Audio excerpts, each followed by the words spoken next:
টি-20 ক্রিকেটে ডমিনেট করে খেলতে হলে আক্রমণাত্মক ব্যাটিংয়ের বিকল্প নেই। 4 ছক্কায় বাউন্ডারি ডিপেন্ডেবল ক্রিকেটই এখানে বড় অস্ত্র। সে লক্ষ্যই এবার বাস্তবায়ন করতে বড় এক ধরনের সিদ্ধান্ত নিতে যাচ্ছে বাংলাদেশ ক্রিকেট বোর্ড। ছক্কার ঝড় তুলতে বিদেশি পাওয়ার হিটিং স্পেশালিস্ট জুলিয়ান হুডকে দলে ফেরাচ্ছে বিসিবি, যিনি আগামী আগস্টেই 3 সপ্তাহের জন্য কাজ করবেন জাতীয় দলের ব্যাটারদের সঙ্গে। ওয়ালটন এখন দেশের সীমানা পেরিয়ে পৌঁছে গিয়েছে 50টিরও বেশি দেশে। ওয়ালটন, ঘরে ঘরে বিশ্বজুড়ে। আগামী মাসের 6 আগস্ট শুরু হচ্ছে এশিয়া কাপের প্রস্তুতি ক্যাম্প। সেই ক্যাম্পে কাজ শুরু করবেন জুলিয়ান উড। তবে মূল উদ্দেশ্যটা থাকবে কিভাবে বল বাউন্ডারি ও ছক্কায় পরিণত করা যায়, কিভাবে পিঞ্চ হিট করে বলকে বাউন্ডারিতে পাঠানো যায়, কিভাবে শক্তি উৎপাদন করে তা ব্যবহার করা যায়। উডের এর আগেও বাংলাদেশ প্রিমিয়ার লিগের চট্টগ্রাম চ্যালেঞ্জার্সের হয়ে কাজ করার অভিজ্ঞতা রয়েছে, এবার আবার জাতীয় দলে, তাই তিনি সেই অভিজ্ঞতাটাই কাজে লাগাতে চান।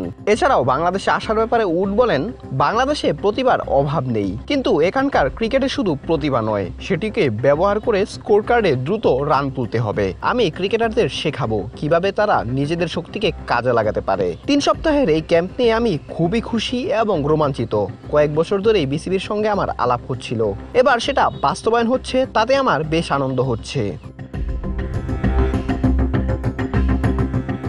শুধু ব্যাটিং কোচ নিয়ে বিসিবির পরিকল্পনা থেমে নেই। ক্রিকেটারদের মানসিক পরিকল্পনা কিংবা দৃঢ়তা বাড়াতে একজন স্পোর্টস সাইকোলজিস্ট নিয়োগ দেওয়ার পরিকল্পনাও করছে বাংলাদেশ ক্রিকেট বোর্ড। প্রাথমিকভাবে সেই আলোচনায় আছে ডেভিড স্কটের নামটাও, যিনি এর আগেও হাই পারফরমেন্স ইউনিটে কাজ করেছেন। এদিকে এশিয়া কাপের আগে প্রস্তুতি ম্যাচের জন্য ভারতের আগমনের আশা থাকলেও তা এখন বাতিল। বিকল্প হিসেবে নেপাল এবং নেদারল্যান্ডসের মতো দলগুলোর সঙ্গে যোগাযোগ চালিয়ে যাচ্ছেন নাজমুল আবেদিন ফাহিম। আগামী 9 সেপ্টেম্বর শুরু হবে টি-20 এশিয়া কাপ। তার আগেই ছক্কা পরিকল্পনা, মানসিক প্রস্তুতি ও কঠোর অনুশীলনের মধ্যে দিয়ে এক নতুন বাংলাদেশকে হয়তো দেখবে ক্রিকেট ভক্তরা। আর সেটা হলেই হয়তো বাংলাদেশের ক্রিকেটের জন্যই উপকার। এবং আমিনুল ইসলাম বুলবুল যেটা বলেছিলেন, তিনি শর্ট সময়ে কিছু কুইক ইনিংস খেলতে চান, সেটাও হয়তো দেখা যাবে। অঙ্কুর গমেশ, বিডি আর্কাইভ স্পোর্টস।